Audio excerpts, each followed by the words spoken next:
Olá, pessoal, tudo bem? Vamos continuar aqui a nossa aula. Aliás, né? Vamos iniciar a nossa aula. E aqui nesse vídeo a gente vai falar um pouquinho sobre os exercícios da teoria que a gente viu na aula passada, tá bom? Então eu queria recapitular com vocês, antes de qualquer coisa, um pouquinho do conteúdo que foi passado e a gente entrar nos exercícios. Então vamos lá. O que a gente tem aqui? Bom, a gente viu sobre as unidades de medida e a gente começou falando de tempo, né? O que é o tempo, gente? O tempo, ele é uma unidade de medida também. Por quê? Porque a gente consegue medir o tempo, né? Existem vários aparelhos hoje com essa finalidade. O que mais usamos é o relógio, que marca as unidades de medidas do tempo. E quais são essas unidades de medida? Então, para vocês lembrarem, a gente tem horas, minutos e segundos. Então, a gente pode usar, por exemplo, dia, mês, ano. A gente tem várias unidades de medida. A unidade de medida de tempo adotada como padrão é o segundo, ok? Então, por exemplo, eu quero padronizar uma unidade aqui na China, no Japão, vai ser segundos, tá bom? O que é um minuto? Só para recapitular, um minuto é o tempo gasto pelo ponteiro do relógio para dar uma volta completa no mostrador. Um minuto vale 60 segundos. Hora é o tempo gasto pelo ponteiro dos minutos de um relógio para dar uma volta completa no mostrador. Sendo assim, uma hora é igual a 60 minutos. Cada minuto equivale a 60 segundos. E assim por diante, tá? E o dia, gente? O dia é o tempo gasto pelo ponteiro das horas para dar duas voltas completas, porque um dia tem 24 horas, o relógio tem 12, né? Então, duas voltas vão ser 24 horas. E aí, a gente fez ali um exercício, né, de fixação de horas, de minutos, de segundos. E já entramos na segunda unidade de medida, que é a velocidade.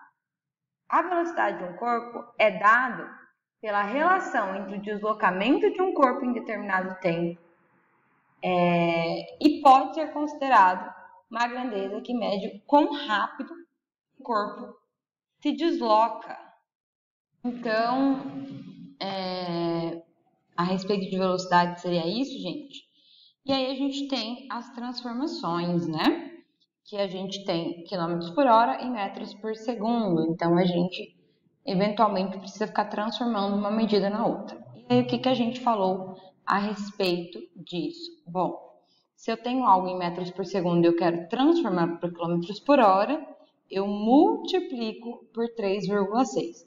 Se eu tenho quilômetros por hora e eu quero transformar para metros por segundo, eu divido por 3,6. Então, aqui eu multiplico, aqui eu divido, aqui eu multiplico e aqui eu divido, ok? Sempre por 3,6. É assim que a gente faz a transformação.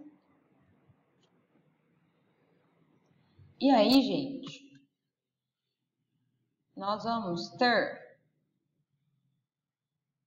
a temperatura. E aí eu expliquei, né, sobre a agitação molecular, sobre quando a gente tem alta temperatura, as moléculas elas estão mais agitadas do que na baixa temperatura.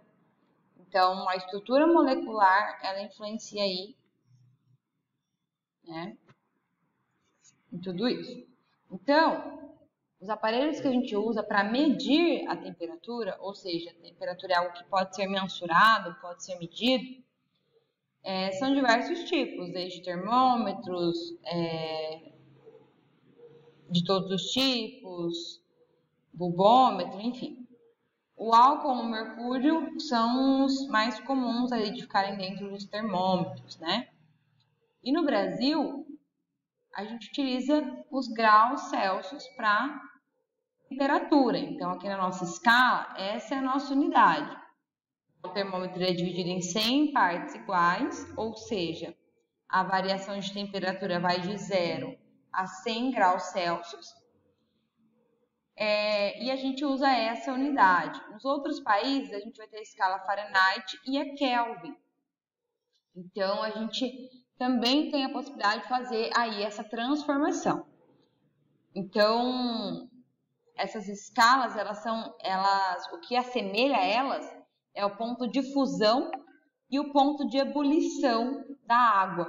E aí, a partir disso, a gente consegue fazer essa transformação. Então, aí, termômetrozinho aqui com calor, que bonitinho, e o outro com frio, né? A gente vai ter a escala Celsius, que é a escala termométrica, então, onde o ponto de fusão da água é 100 graus Celsius e o ponto de ebulição da água é 0 graus Celsius, ok? Com isso, a gente tem as referências da escala termométrica. Aí a gente vai ter a Fahrenheit, onde o ponto de fusão é 32 graus Celsius e de ebulição 212 graus Celsius. E aí vamos ter a Kelvin, onde o ponto de fusão da água é 273 Kelvin e de ebulição 373 Kelvin. E a Kelvin é a padrão na escala termométrica do Sistema Internacional, ou seja, o mundo inteiro padroniza nessa escala quando a gente precisa falar de uma forma unânime, tá? E aí a gente vai ter aí as formulazinhas para converter aí a nossa escala. Um exercício ali que a gente vai fazer também. E nós vamos ter também, pessoal, a pressão, ok?